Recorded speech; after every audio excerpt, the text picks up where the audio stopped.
We are continuing the conversation this morning with the UWI, or UWI as we would call it, Valedictorians 2023.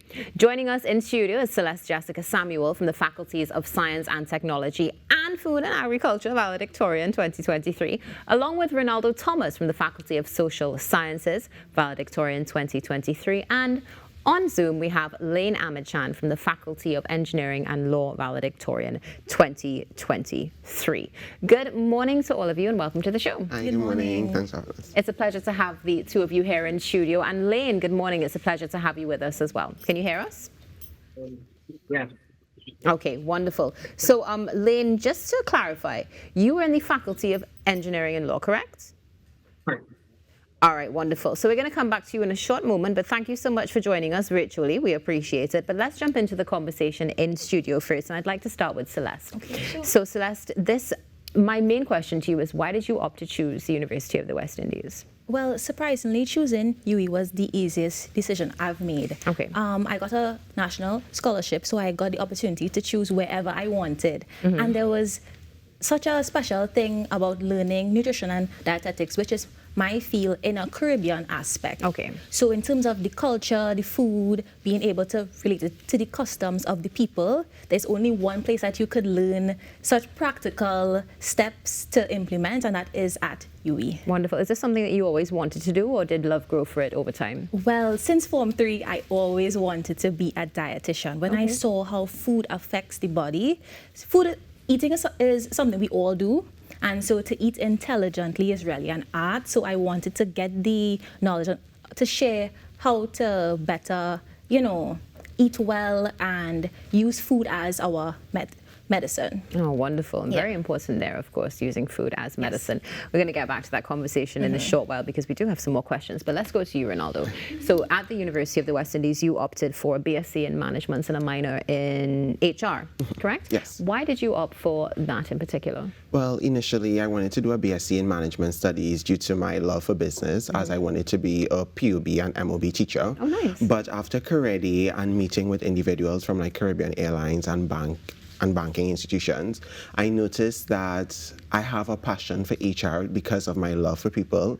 I like to assist others to ensure that they reach their full potential. I also like when I call, because right now I'm working in HR, so I like when I call a candidate to congratulate them on being selected, and also sending the welcome email when they were selected to now work at the company. So the reason why I studied HR, it's sort of like a no-brainer because of my love for people and wanting to see individuals grow and maximize their full potential. That's beautiful. And I mean, you've just become graduated, you're valedictorian, and you're already working. What has that transition been like for you? No one speaks about the transition that much. It's like a big jump, like from Form 6 to university, just like from university to working, because now you're in the world of work, you need to try to understand the culture of the organization. And for me, I tend to be really hard on myself. So if I don't get something, I'm hard on myself, but I'm learning that through this journey is just to grow and learn and just seek advice and coaching from my mentors and managers. Yeah, but I'm really happy. I'm really happy to be working in a profession in which I did my minor in. Oh, definitely, for sure. It's such a blessing. And Lane, we're going to come to you now. All right, great. Wonderful to see you back with us. All right, so let's talk about you because you have quite an interesting one. A BSc in Electrical and Computer Engineering. First class honors, congratulations. But I also heard that while you were growing up, you have dreams, or do you still have dreams, of being Prime Minister or President of Trinidad and Tobago. So how are we marrying that? When I was younger, I was a very ambitious person. I guess my dream of being Prime Minister wasn't necessarily related to that passion. As a young child, I guess I was more monetary related. I thought those jobs that's where the money was, right? But later on, when I got into national college and I started doing my subject, I realized I was more passionate into science and technology and mathematics. And engineering tended to encompass all of them. So that is how I ended up in an engineering field. And electrical and computer engineering, well, that was really my favorite. Oh, wonderful. Well, we will see what else may come of it, because you never know. Anything is possible. And speaking about anything is possible, the three of you must be so proud because you're all valedictorians, right? So let's talk about that, the valedictorian process. Lane, I'd like to come back to you first. What was the process like for you? And were you a nervous wreck, as I've heard some others were as well from your group?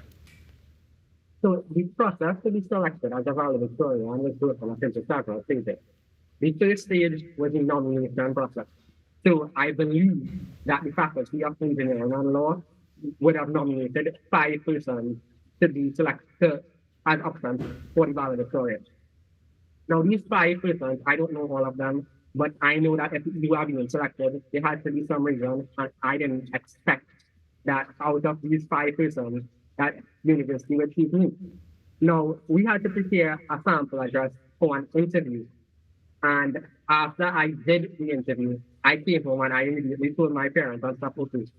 I did not get selected because after I did that interview, that did not go that well. I didn't feel as though I would have been selected based on that. And a week later, I got the email saying, congratulations, you've been selected. Now, I read that email and I still didn't believe it. I made my mom read the email and just to verify that I didn't make any mistakes there. And yeah, it was a really big shock to me. I never imagined to be selected as valedictorian, and it really was a nervous process because it's a step to my comfort zone. Doing public speaking, that's not something I'm really used to then. So yeah, I was a nervous wreck too. Oh, wow. And in studio right now, Ronaldo and Celeste are definitely nodding their heads and saying, yep.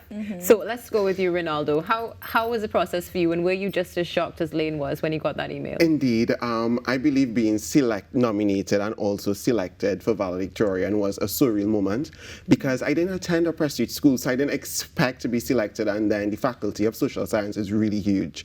So when I received the call from Ms. Dane that I am nominated for the valedictorian, I told her, I said, I think you have the wrong number because I didn't apply to be valedictorian because someone told me that you need to apply. Right. And she told me that, no, you're nominated.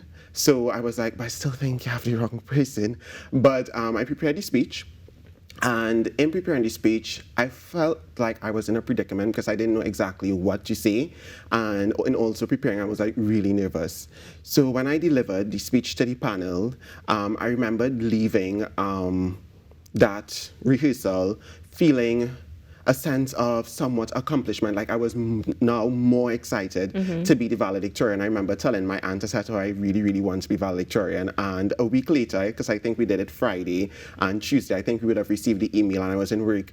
And I started to read the email, and I was like, what are they saying here? So I remember calling my colleague and asking her to read the email for me because I couldn't comprehend what was being said. And she was like, oh, you're valedictorian. I was like, oh my gosh, I can't believe it. So now I had to now sort of rush because we had like a week window to now present our final speech. And in doing so, I was really studying on how should I craft this speech so that not only the graduates but guests and the ministers that would be there could understand and relate to the speech. So I found myself reflecting a lot by reaching out to past peers, my friends, as well as lecturers to get an idea of how I should craft this speech so that it could be something that's meaningful and motivates the graduating class of 2023. And do you feel like you had that effect when you had your speech, did your speech? Yes, okay. And I think the part of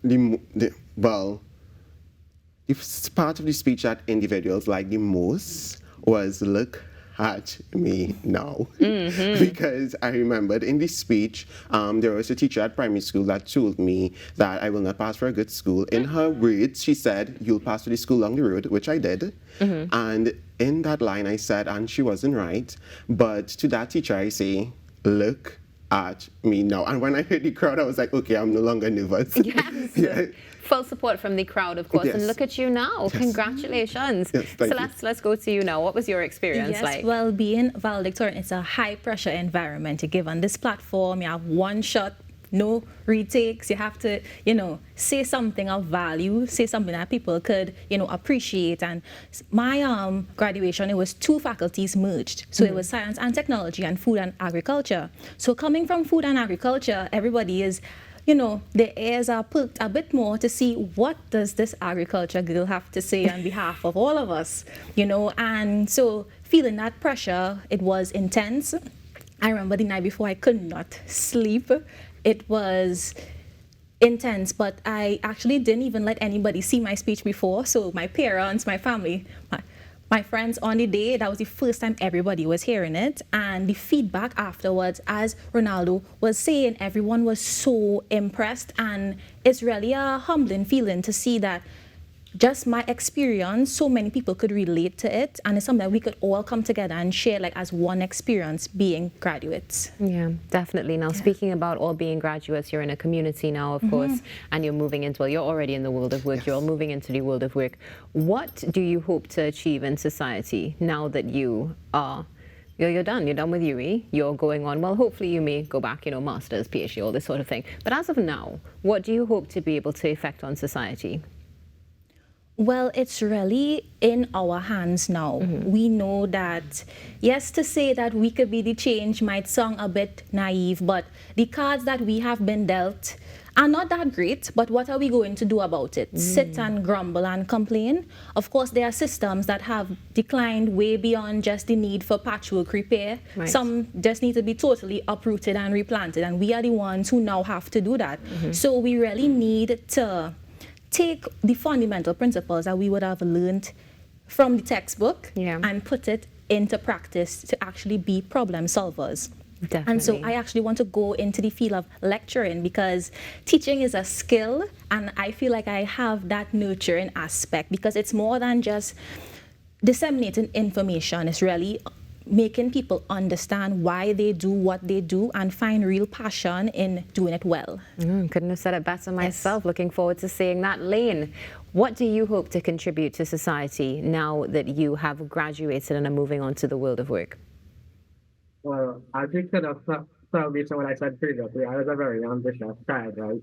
I dreamt of being president and prime minister, so I always wanted to make my mark in the world in some way.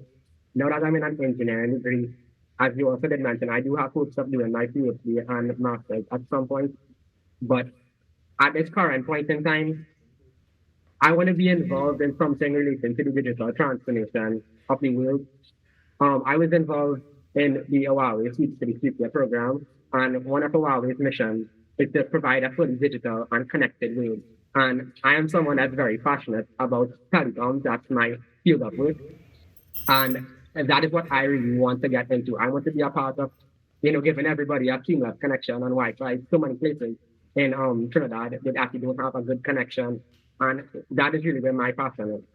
Well, definitely, you have our full support there. We are looking forward to seeing digital transformation throughout both of our islands, of course, the Twin Island Republic of Trinidad and Tobago. So good on you for taking that on your belt, and you're going to contribute to the change. We see it coming. We're still waiting for the president and prime minister as well, right? So hopefully you can put it all into one. And Ronaldo, I want to close with you. You definitely are a force to be reckoned with, as your other fellow valedictorians are. But what do you want to do to contribute to society's change? Because we know you love people. Yes, so that's a good question. What I would like to do is inspire the younger generation and the generations to come. I would like to show them that it's not about where you come from, the family you come from, the school you attended, but that you could still make it. And in the field of HR, I would like to transform it. I know that's a bit naive to say I want to transform the field of HR, but from everyone I've ever spoken to, they never had good things to say about HR. Yeah. And I want to change that. So I would like to build the employee engagement that exists between employees within any organization that I enter. I would like to ensure that there is that work-life balance and ensure also that individuals are promoted, that they're able to capitalize on different opportunities.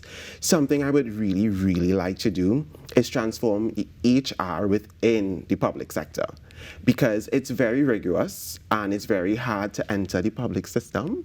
So I would really like to change that and add value to it while ensuring that each citizen is able to seek employment, and if that be giving advice to the Minister of Education or the Minister of Labour, when that time comes, I am happy for it. I'm excited. Wow, absolutely amazing. So some change makers, of course, Valedictorians 2023 in studio with us and connecting virtually. Celeste, thank you. Ronaldo, thank you. So Lane, thank you so much, and looking forward to seeing you contribute massive change to Trinidad and Tobago. And we have some more coming up for you, talking about some good things from bishops as we continue with Tobago Thursdays right here on Now. Stay tuned. We'll be back in a few minutes.